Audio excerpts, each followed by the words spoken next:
Intoxicated Masculinity, we talk about drinking culture, pop culture, politics, and anything else that comes up. Joining me as always is Kale. Hi. Brandon. Hello, my people. And Jim is still suffering from entire overabundance of freedom and is entirely unreachable. He's laying down trying to get over. He's almost got enough freedom, but it's very touch and go. Starting militia. But before we talk about freedom, let's talk about drinks. Kale, what are you having? Yeah, last week, I've actually been on kind of a kick with this. So, like, for a couple of weeks now, I've been doing the Blue Moon. It's really kept very well, like for being sitting there for a whole week. It's really kept quite well. I'm surprised. It is like it's a very refreshing and sustainable source of liquid refreshment. I just want to inform our audience. Kale actually just sits in front of the Constitution 24 hours a day. He just turns the camera on, and then he's just like beer. With just a beer. He's just got a beer in the Constitution. Brandon, what are you having? Basically gin and juice. Rolling down the street. There we go. And I am having, is there a beverage more American than Jack Daniels? In this case, the Bottled in Bond 100 proof. I'm not actually a huge Jack Daniels fan, but I think the Bottled in Bond isn't too bad. So last week, we kind of talked about some of the freedoms we have or don't have in this country and whether or not freedom is maybe the most important way to judge a country. This week, I kind of want to get a little bit more philosophical on it and sort of like, what is freedom? What do we think of freedom as? Is freedom important? Things like that. Kale, why don't we start off with you? What are some of your initial thoughts? My initial thought, as I said in part one when we talked about this, my overview for the subject is freedom is doing what you want without the interference of others, up to the point of interfering with the freedom of others. Brandon said something like, "My freedom ends, the freedom to swing my arms ends at the tip of your nose," or something like that, which is kind of abrasive, but you get the idea. I feel like it should be more restrained than that. Like maybe like the freedom to sway my arms should go to the end of where you sway your arms. But actually, Kale, so the one thing that I really thought was interesting about this is I watched a video about a guru, an Indian guru who works at a university in India. I will put the link below, who seemed fairly legit. And I watched a sort of right-wing Christian sort of breakdown of freedom. And it was really strange. They were both covering the same territory, but in very different ways. And basically kind of redefining freedom as freedom isn't really freedom. Freedom is trying to do the best thing you can do and trying to always do good. The way the Christians talked about it to me, and again, this isn't all Christians, this is that particular video, which again is linked below, was more on, it seemed a little, fascist would be too strong of a word, but fascisty, in that like freedom isn't freedom, freedom is this. But when I was listening to the guru, it made a lot more sense in that, true freedom is having no direction and basically being lost. Because anytime you're on a path, then you're not really free. But that doesn't mean it's a bad thing either. That sort of having purpose and having having a direction and trying to do the best things in life is not the most free, but it also may be the best, because having a path and sort of walking that path. And here I'm not even talking so much spiritually as I'm just talking sort of morally, is a good thing. But again, if you have morals, then you're not really free, are you? And Brandon, what do you think about that? You've more of a religious history than I do. Well, tangentially related, I would say that a purpose can be self-given. It does not need to be bestowed upon you by higher powers. To be fair, the guru wasn't really talking about specific. I mean, I'm sure he is religious, but he wasn't really talking about it as much in a religious sense. No, but one of the videos you showed me was. Oh yeah. Some of them very much were. No, I don't know if I've considered this particular topic from a religious point of view, other than the right wing in this country, who is constantly talking about freedom too, is also hyper religious. Like I was saying in the last episode, I think it comes down to me for two things. There's freedom to and freedom from. Freedom to is selfish. It's all about you and what you can get, and it doesn't matter what other people, want or feel safe with or whatever. It's my freedom to carry guns into, public places and, places where voting might happen. And freedom from is being free from those things. It's being free from harassment, intimidation, compulsion, this kind of threats on every level, both from fellow citizens and from members of governments and hierarchies and what have you. I think the freedom from is more valuable than the freedom to. I don't own any guns, but I would gladly give up my right to own a gun if it meant that people could be, if I could make a straight trade of my freedom to own a gun for the freedom from medical debt. I don't know why that would be a trade, but say I could, I would definitely make it. Now, I don't value owning a gun, so it certainly seems like an easy no-brainer to me, but take anything else I value, I would rather make the society better than my own personal life, because the better society will make my personal life better. Okay.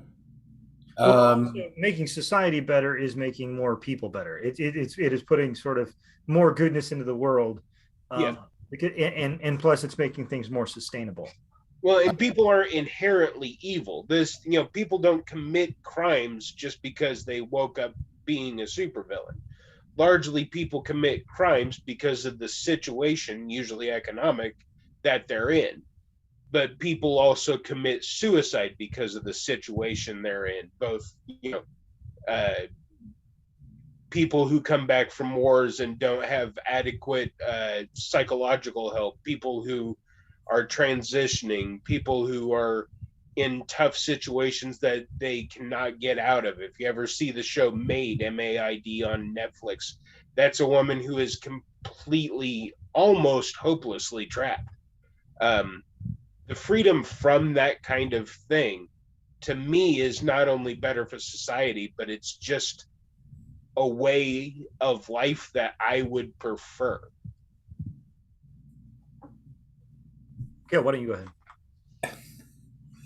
Well, I like what Brandon is saying there. We got kind of a triple decker here going on, because typically, to what Mike was saying, that is, I tend to approach things for like the last year or so now. I don't want to put a number on it. It's been a while. I tend to approach things in my life more philosophically and trying desperately to be as stoic as I can be, because nobody's perfect. But yeah, I mean, doing things that make life better for other people is the goal. And freedom of and from religion and freedom of and from guns is very important to that as well. I think that it is probably more important to consider things like social inequality, homelessness, hungry, education, just humanity itself, and treating others as equals. And because the truth is, just because someone is a rocket scientist per se, or a CEO of a corporation, doesn't make them better than the person who picks up garbage, or the person who mows your golf course so you can go play around. It doesn't make them better. They're just this person's good at that and this person's good at that, and we all need to work together cohesively. It brings up a question in my mind, Cale, and this sort of, I guess, more philosophical. Can you ever have freedom with inequality? Because anytime there's inequality, there's always going to be a maldistribution of freedom.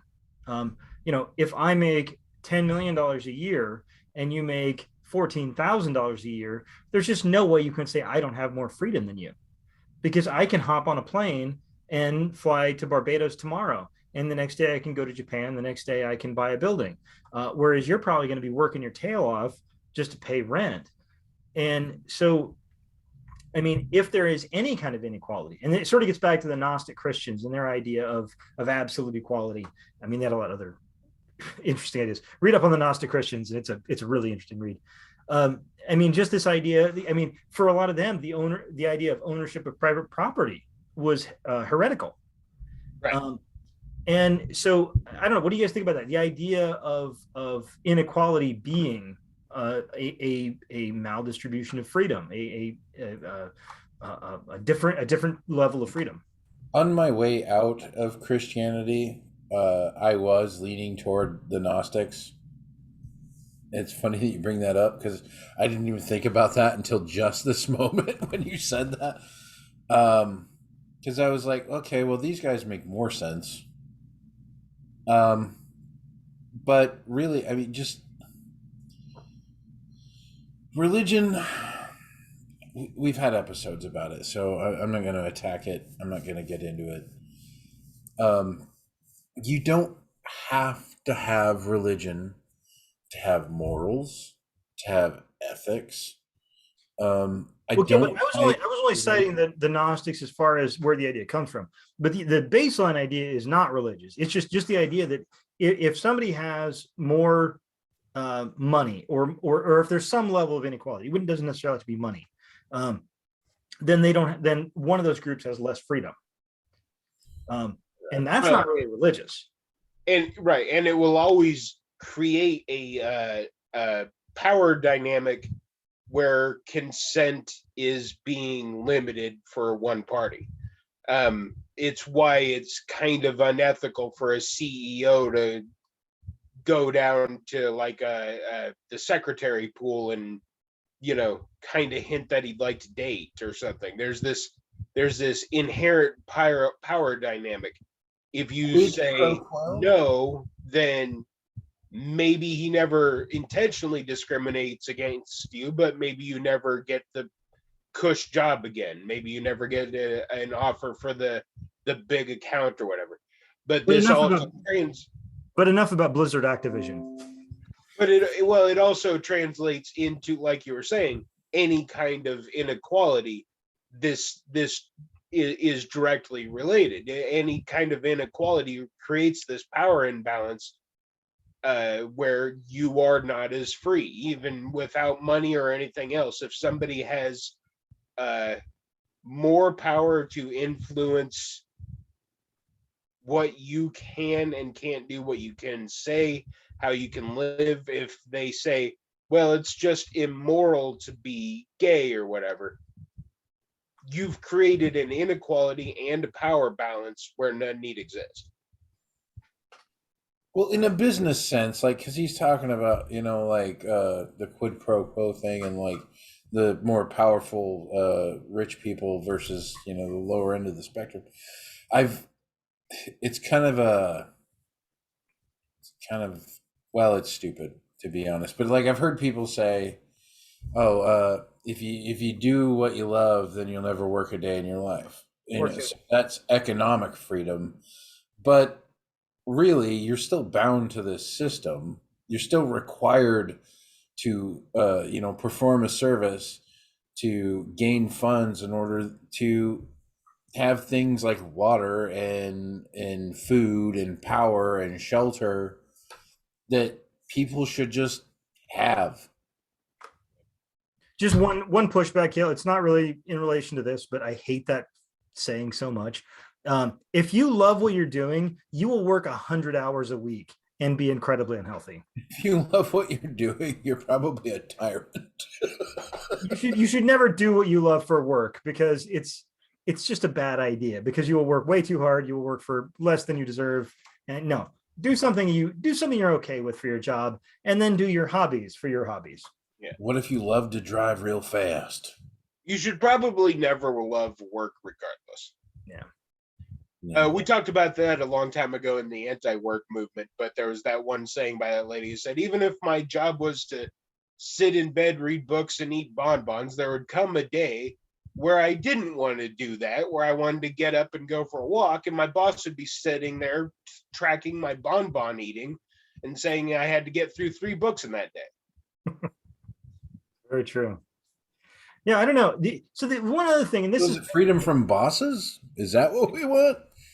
Well, at least I'd like freedom that. from capitalism would be excellent. But one of the things I wanted to bring up as far as freedom goes, and that is, so we are going to do an episode on masculinity at some point. I mean, we are called Intoxicated Masculinity. It would be crazy for us not to do an episode on masculinity. But I do want to kind of dip my toe in it a little bit. And so when I see the guys, we talked about this a little bit on the guns episode, I think. Guns? You are insufferable. No, when you sort of get into the idea, of the guy who buys, he has to have the right gun and the right truck and the right, trucker cap and the right Trump shirt and a beard. And this is a person who's saying he's free.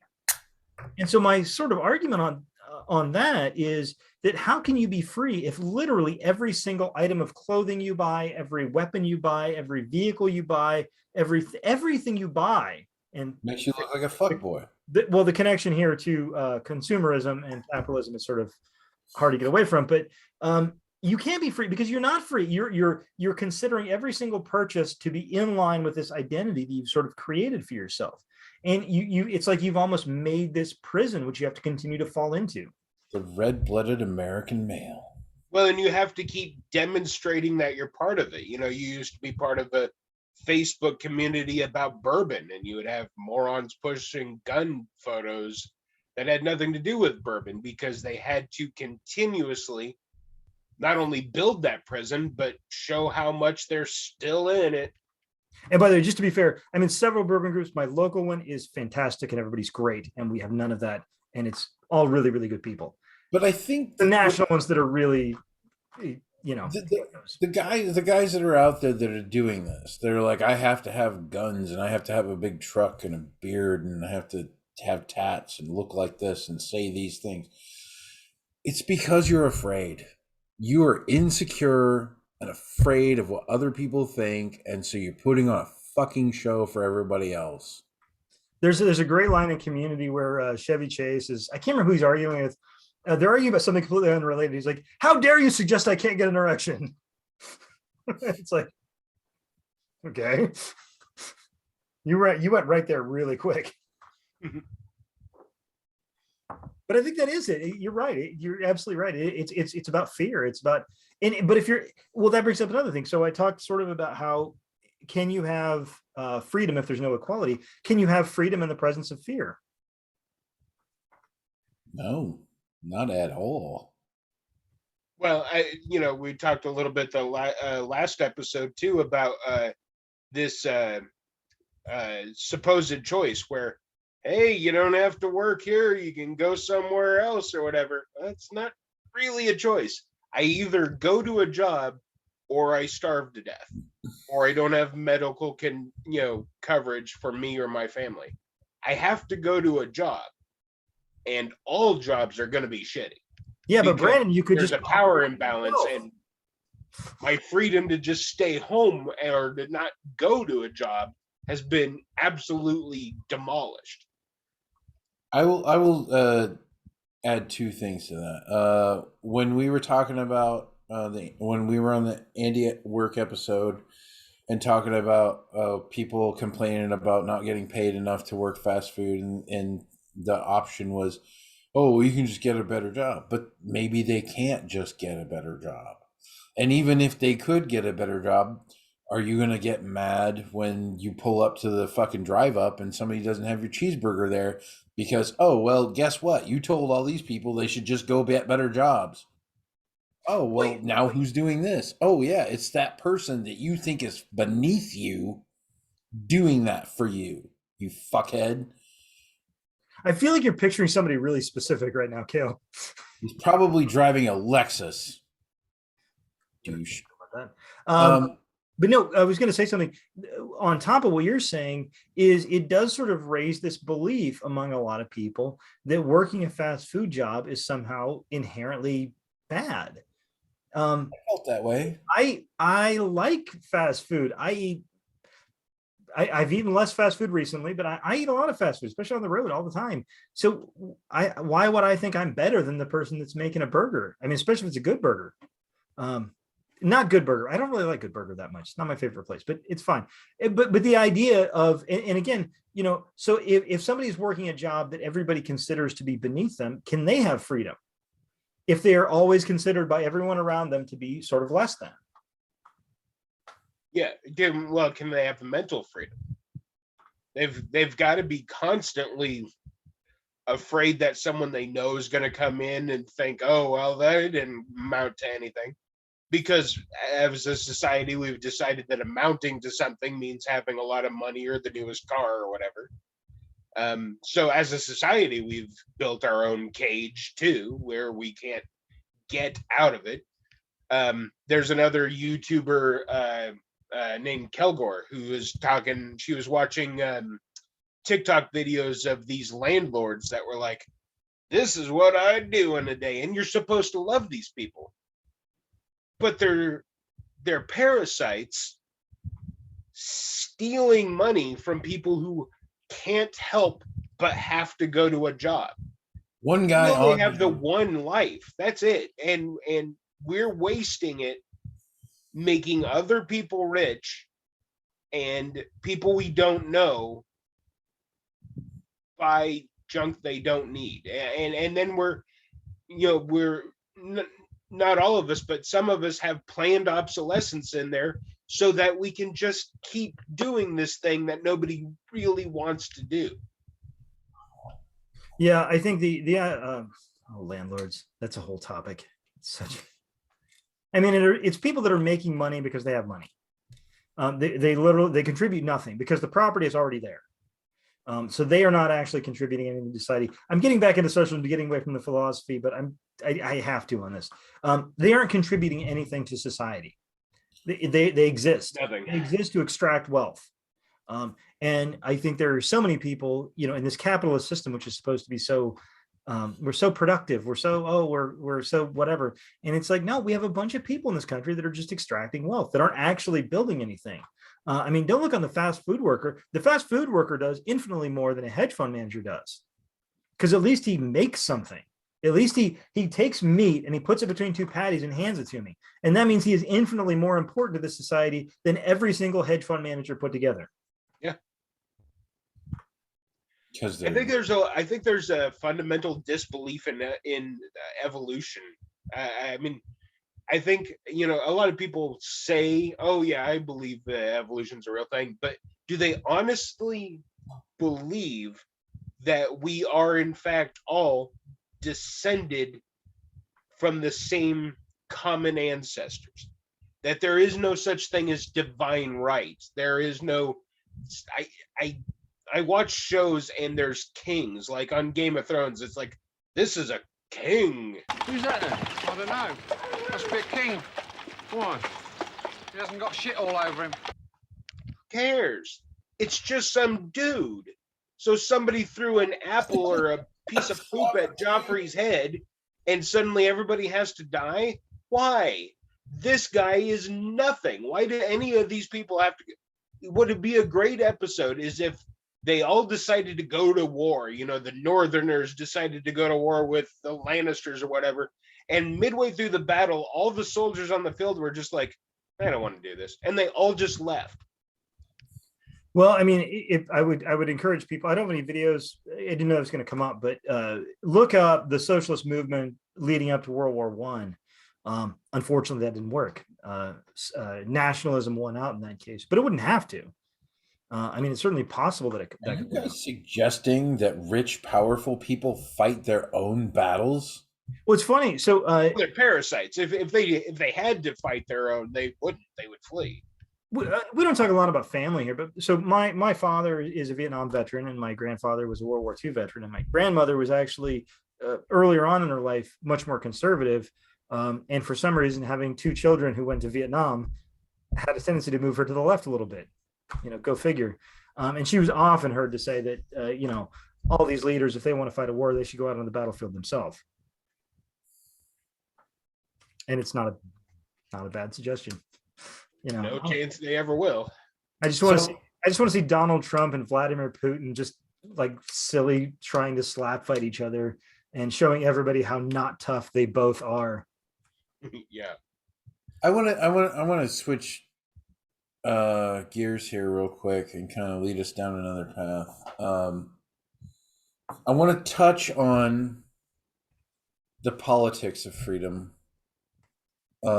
Just for a second. I don't expect you guys to contribute to this, but you probably will because I'm pretty sure you have strong feelings about it. But like as far as freedom goes and what we've been talking about, social issues, ethics, things like that, when it comes to politics, I feel like it should be about balance. What do you guys The silhouette on Mike's thing makes it look like he's about to eat that gun.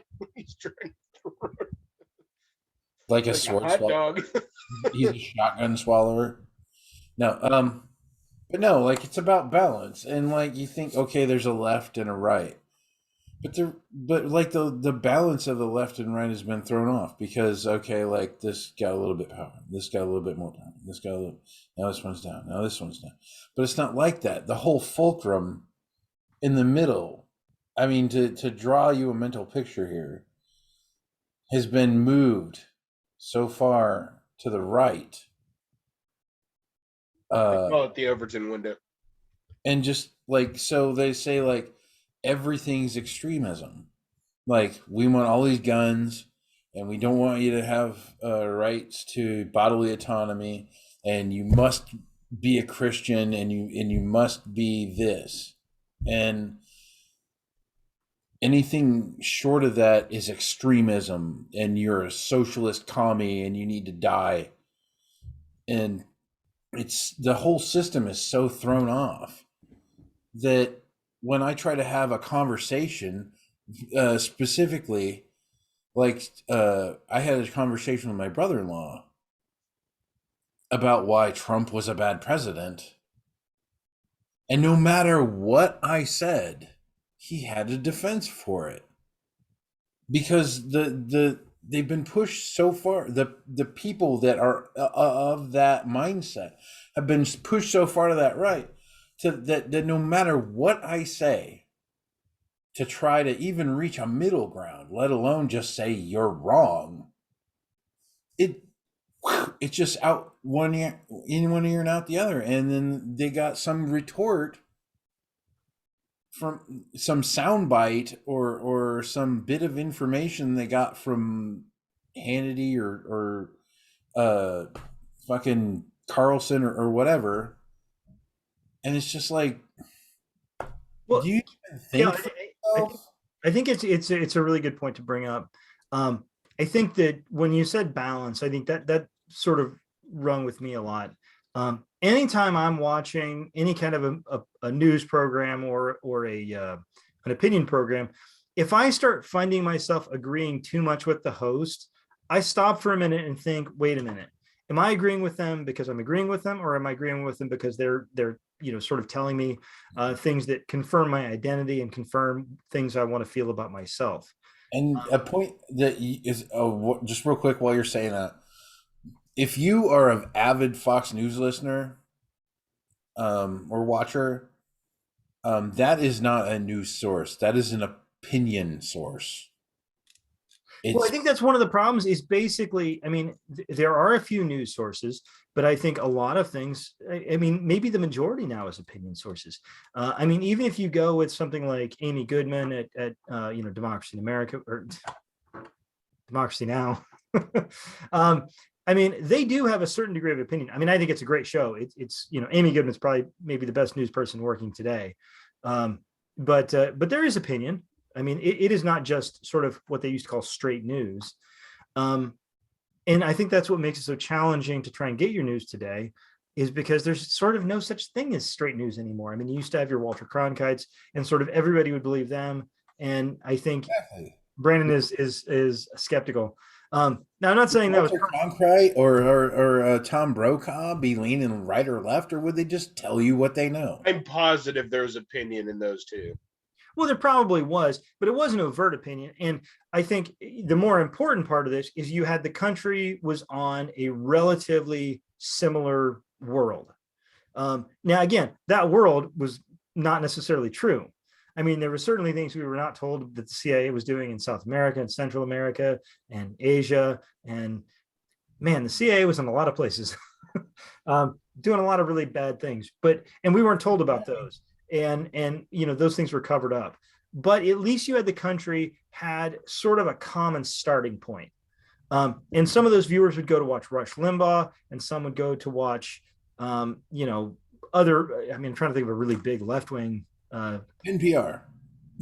Not really. NPR is more straight news. But now everybody isn't even starting from the same position. And it seems like, objective facts are hard to come by, because everything is through the lens of opinion. And I think it's frustrating. And I really feel for people. I feel for people, even who I disagree with significantly, where they don't get it, because they don't get good news. They don't get good, solid, traditional reporting. And so it's tough. And again, sort of getting back to the freedom, like I think to be free, you have to understand the world in which you live in. So how could you be free if you live in a world of propaganda? Because you don't know, like every piece of information that you're What's getting. true? What is true? What is fact? And what is just somebody telling you this? Well, I think Brandon has a strong feeling. Unfortunately, I think in this day and age, I it's want to hear him. to discern. Brandon doesn't talk. Give me both barrels. Give me both barrels. Well, No, that sounded a little sexual. I'm just going to say that. Well, restate what you were saying there for a few seconds there, Kale. About how the when it comes to freedom, in politics, that you can't make a reasonable choice because it seems like it's the balance is off. Because, and you've said this before, and I'm just like giving a mental image of that. Of you think of like like a level here balancing, but the fulcrum has now been moved so far to the right that, I guess technically, I don't know. I was going to say that, but it's not that important. Whatever makes the right strong. Actually, there would be the fulcrum move to the left, but the thing it's whatever. It's fine. Well, I mean, I don't believe in horseshoe theory. I don't think the far left and the far right are the same. And I think every time the right wing says the radical left, at least in leadership, there is no such thing as the radical left in America. The most radical left we have is Bernie Sanders, and he would barely be left of center in any other country. Maybe not even that. Maybe still right of center. Nancy Pelosi definitely has dinners with hedge fund managers. She's not the far left. Yeah. There just isn't any such thing as the far left, at least in leadership. When people say, you voted for Joe Biden, and I'm like, because he was less shitty than Trump. I don't think Biden's a good president. By the way, Kale, you were talking about the fulcrum. Biden is the fulcrum. He is the center of the political universe. He has everything safe. He's an establishment candidate. Well, and going back again to the freedom thing, you get a lot of people that, well, I guess it's kind of the same point. These people cram themselves into this bubble, this idea of what freedom means to them, and they get into their little bubble and they get their talking points and they get their marching orders for the day. And even when even when I was younger and more conservative, there would be times, because I listened to Rush Limbaugh too, there would be times where he would say something that just seemed wrong, and then he would go through this big explanation of why he thought this way. And there's this kind of pseudo-intellectual fake rationality where it feels disguised as real. It's not the same thing. It's not actually being rational, but you use rational words to kind of disguise that it isn't. I've also started thinking of, I have a 10-year-old son, so Harry Potter kind of comes back in and leaves again and comes back in my life fairly regularly. But there, in Harry Potter, there is the Confundus Charm and the Imperious Curse. I think a lot of the stuff people say are Confundus Charms and Imperious Curses. I think when somebody says, my honor is at stake, that's an Imperious Curse. When they say you're not fighting honorably, you should probably explain what those actually are. Well, Imperious Curse is you're under the control of somebody else. Confundus Charm means you're confused and don't understand. I think propaganda is Confundus Charms and Imperious Curses. They're magic words you say to get people to do what you want and take your freedom away. So on that note, you talked about the philosophers and the right-wing philosophers. So I'm going to also include a video of one Mr. Dr., not at all in quotes, Jordan Peterson. No. So I watched a video where he was discussing freedom, and it is the most confusing bunch of nonsense that I've ever heard in my life. Pseudo-intellectualism at its finest. So I listened to the whole thing, and the most I could come up with is that freedom is maybe responsibility. Maybe it could. It's possibly. It's one of those things, because you talk about like the confusion charm. Like, you listen to this thing, and I am positive that Jordan Peterson fans are watching that and being like, "Oh my God, big brain on Jordan Peterson. Oh, I didn't even see that." But you actually start to break it down. Hold on a second. You actually start to break it down, and you're like, "Wait a minute, this is gobbledygook. It is. This is just word salad with nothing. There's nothing behind it." And you're right. The comments that were that way. The comments were that way. It's just Jordan's so smart. Like there's no content to his answer. Every time I see one of my friends on Facebook post a Jordan Peterson video, I'm just like, stop it now. So but please. then you do the opposite though. Find somebody who really is an expert in a field. Find somebody who really has done the work, who has sat their butt in a classroom for a long time and earned a doctorate and knows, because those people will have this expertise in a vanishingly ever shrinking smaller area, but they will also be smart enough to say, this is not my area. You shouldn't ask me about this. That is a good point, because I was going to say, I think, and this is just my own personal opinion, the difference between an actual intellectual and a pseudo-intellectual is that an actual intellectual will say, I don't know. Whereas a pseudo-intellectual has the answer for everything, because they're just a bullshit artist. Right. Well, listen to Jordan Peterson. He will use many, many words and end up saying nothing. But then go listen to a guy named Alex Malpass. He'll use the exact amount of words he needs. A lot of the times they'll be confusing because I'm not as smart as he is, but he'll be saying something that is actually I- tangible. Although, I'm gonna say Brandon, something just real quickly, That doesn't mean you're not as smart as he is. It just Yeah. means that you don't know the things that he knows. yeah, I was going to say kind of a similar thing. The idea, I sort of don't like the idea of saying, you know, this person's smarter or not as smart. I think they're more educated and more sort of They've retained more more studied in knowledge. a certain field. Because I'll bet I can probably make a better mojito than he can. But that doesn't make you smarter than he is. But it makes me have better taste. If you don't mind, it sounded like Mike wanted to go in a different direction here, but I was kind of continuing on this train. When you talk, okay, so first of all, You need It's a Morocco. Very philosophical show, people. you hit it. You Very hit on something on freedom of and freedom from, and talking about my freedom versus their freedom.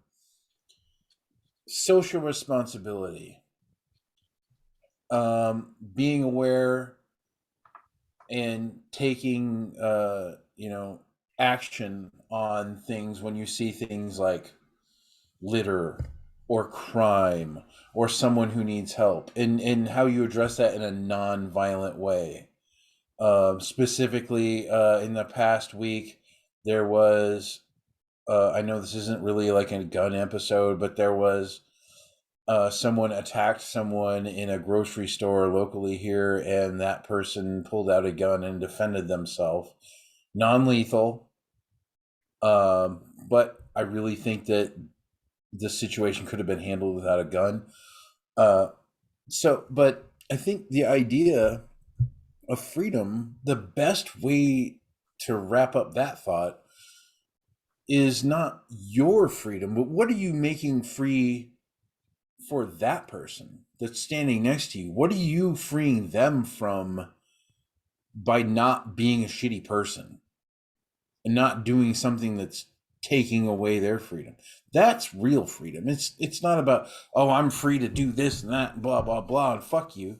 No, it's more like, I'm making us free. I'm making you free and myself free of this terrible thing.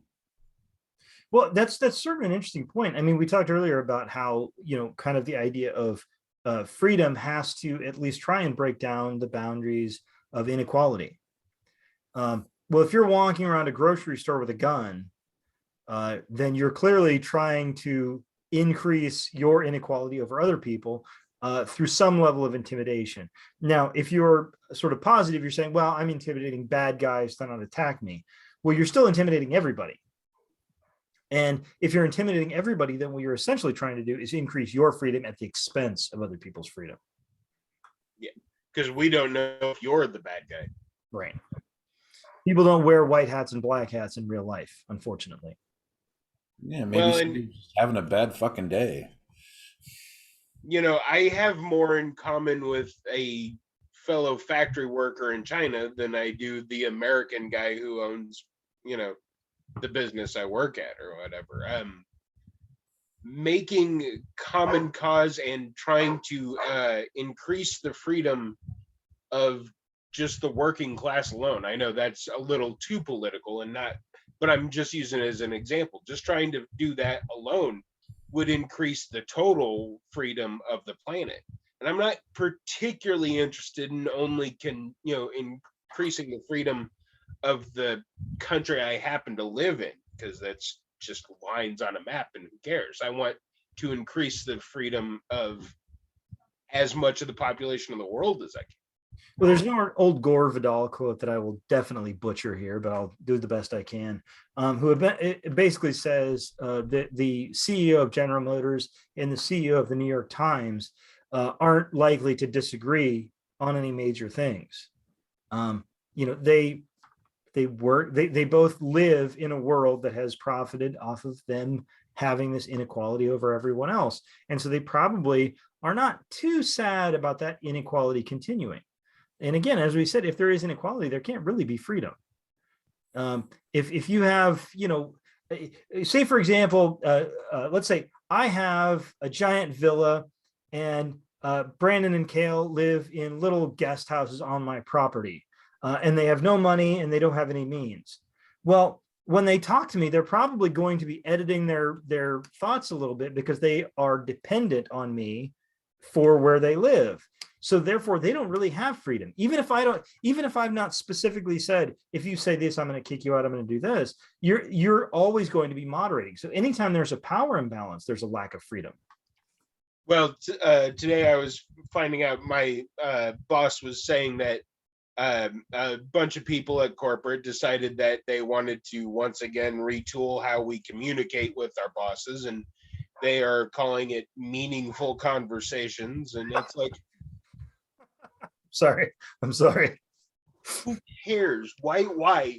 They spend a lot of money on giving us like surveys every 3 months on what we would like.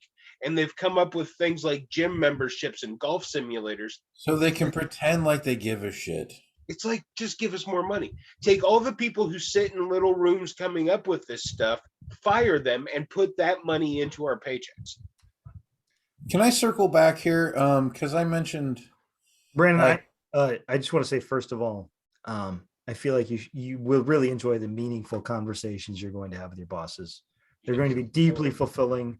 By the way, the next version is going to be deeply fulfilling, meaningful conversations. I'll say my current boss is one of my favorite bosses I've ever had, but it's still a power imbalance. I'm still going to curtail. What's his last name? Kale, go ahead. Okay. No, I wanted to circle back about social responsibility and being aware. Like when you see litter, like, it's bad, but somebody's driving on a highway and they throw out a chip bag or a drink cup, you're probably not going to be like, you're an asshole, and try to pull them over or run off the road or anything. But really, I mean, but Kale, I have a part to be like, I think this is bad, so people who are riding with me, maybe we shouldn't do that. Hey, what are you doing? Stop that. Don't I have do a that. counterpoint to that, Kale. So take, for example, pet litter, otherwise known as poop. Let's say you live in a neighborhood where there are no sidewalks, virtually no garbage dispensers anywhere. And all of a sudden you start noticing that people have left their dogs poop out. But then you go to another neighborhood where there are the little doggy dispensers on every single corner, and there's a garbage can on every corner. So all of a sudden, these people in this neighborhood, they have more options to be better people because they have been given those options. Whereas in these other neighborhoods where, let's say it's 10 degrees below zero and there's 12 feet of snow on the ground, and 12 feet, hopefully not 12 feet. That would be a little 12 inches. It's 12 inches. And you have to walk 3 blocks to get to the next place where you can actually toss this away. You're a lot more likely to be like, fuck it, it's just one poop. And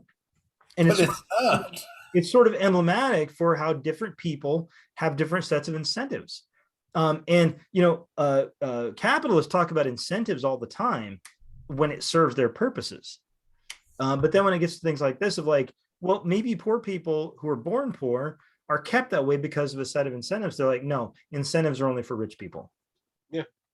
And what if I can't afford to get the asbestos out of my house or the lead out of my children's toys or something? I mean, am I free?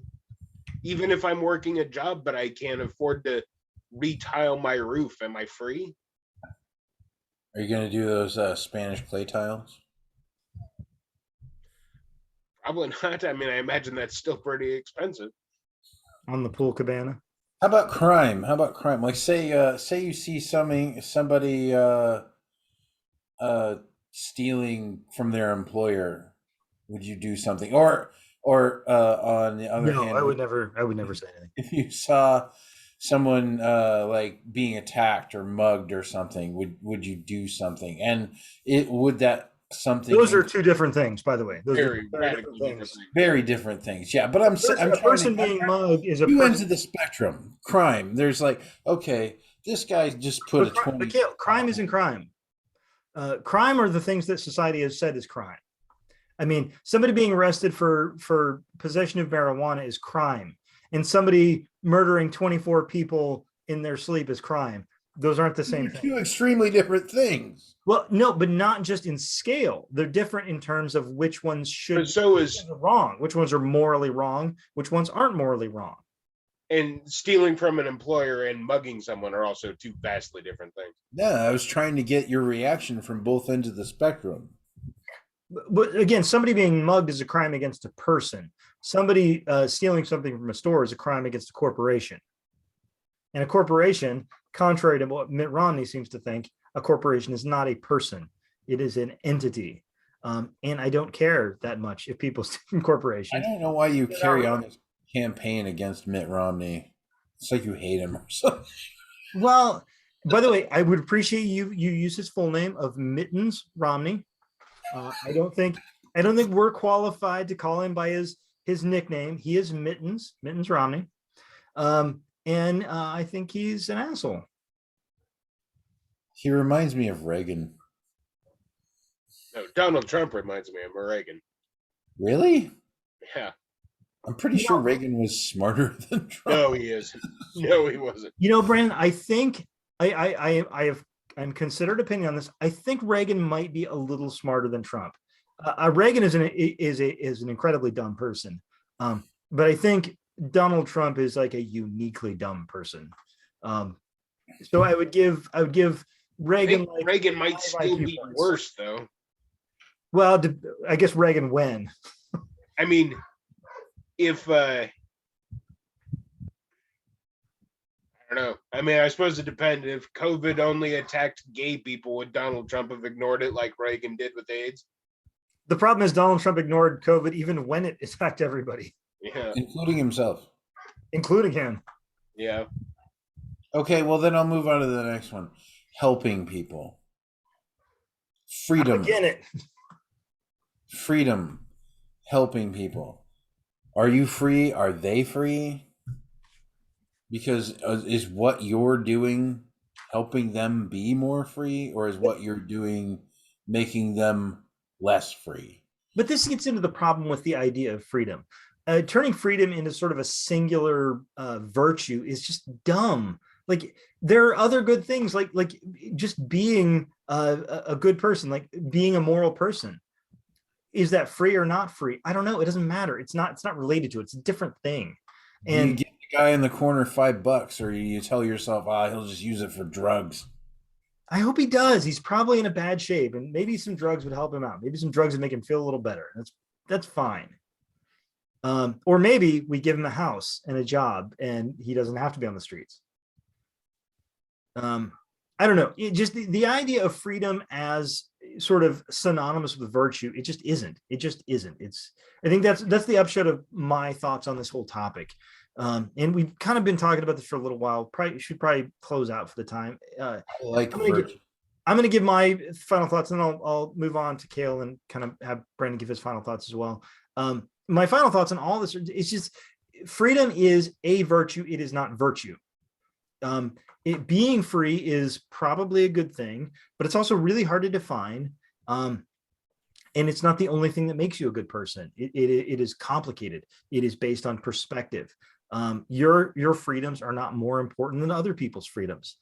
And then you have to start to put everybody's freedoms into a big bowl and try and decide how we increase everybody's freedoms without decreasing everybody's freedoms too much. And it's hard. There's not a simple answer.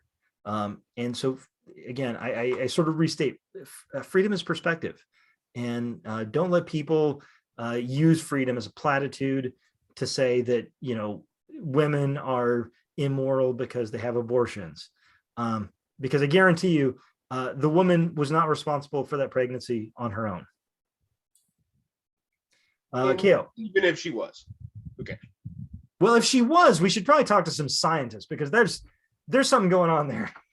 Because, in that case, maybe there really is a Jesus. But moving past that. I'm going to hand it off to Brandon real quick. Apparently, Brandon, you have been handed the torch of your final thoughts. Well, I don't know. I think I've already said everything I wanted to say. There's a book called The Authoritarians by a man named Bob Altemeyer. And he has spent like the last 30 years kind of investigating authoritarians and what they think. And one of their biggest drives is to be seen as normal and to reestablish the normalcy that they want, which is a problem for freedom. Authoritarians in all shapes and forms will always limit freedom because they are afraid of something that they aren't, or afraid they might be. And so they want everything to just be normal and everybody be the way that they prescribe. So fight against normalcy too. Freedom from normalcy. Being normal is stupid. I think Lloyd Kaufman would agree with you, Brandon. Kale, final thoughts. Final thoughts. I just have a couple of quick references for final thoughts. One, I watched a show called American Pickers. These guys from LeClaire, Iowa. And I don't know. All that reality stuff's probably halfway at least scripted, if not more. But they met a guy. His real name's Tom Cerny, but he's known as Hippie Tom, and he lives in a place called Serendipity Farm. And this guy is when I see him, I see free. I see truly free, because he's free from other people's bullshit. There's a phrase, I don't know where it came from. Hell is other people. No exit. Just like he is free. He's just out there just doing his thing. He's just living his life. He's not causing anybody problems. Nobody's causing his problems. How much is he helping other people be free, like you're saying? Well, at least he's giving an example. He's just trying to do his thing. I mean, how much more can you ask from an individual? You want to talk about individual freedom? That's individual freedom. Because I'm just out here. I'm not bothering anybody. You know, and everybody that comes along there, he treats with respect, and he's very polite, and just, he's a cool dude. On a more personal level, I have a motorcycle. I go out on my motorcycle. I feel free. I mean, I'm not really free because I'm restricted by gas prices and highway speed, but I'm out there. I'm doing my thing. I'm in the wind. And there's a couple of songs that I think exemplify that feeling of freedom when you're riding a bike, which...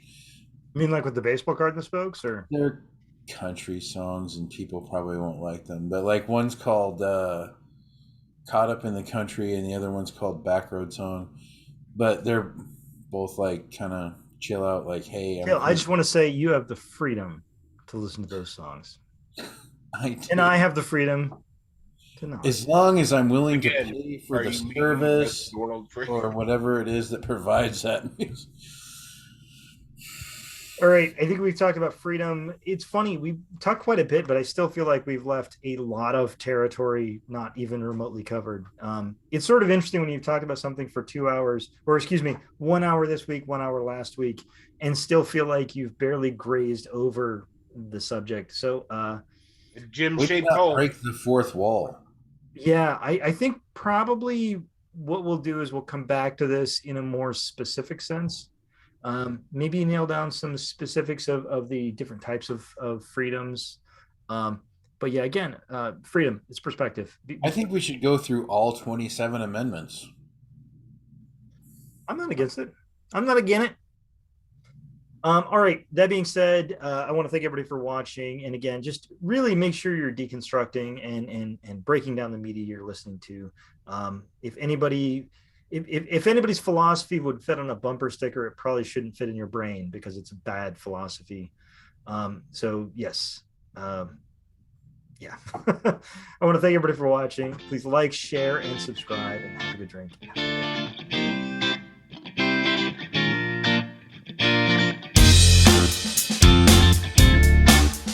You constantly say freedom all the time, like you're Oh, we're so free, we fight for freedom, freedom, freedom. Come to the Freedom Lounge at the airport. Like, fucking what?